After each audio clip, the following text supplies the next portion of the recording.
จ้าปีรถแม่ปีรถแม่ប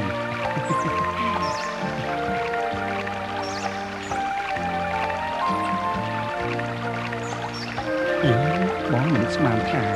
អូនប្រឡាមជ្រៀងទៅដល់ម្លឹងសោះនេះអូបងសម្បត្តិទេមិនក៏បងនៅទីនេះទៅវិញបង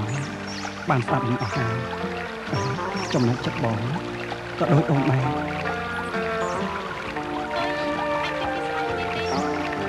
កុំមន់លឺពេកតិចលឺណាខានមើលស្រឡះទៅមិនដឹងអីមែនស្អីគេផ្ទុយអត់ខ្ញុំទៅមើលខាងនោះម្ដងឈប់សិនមើល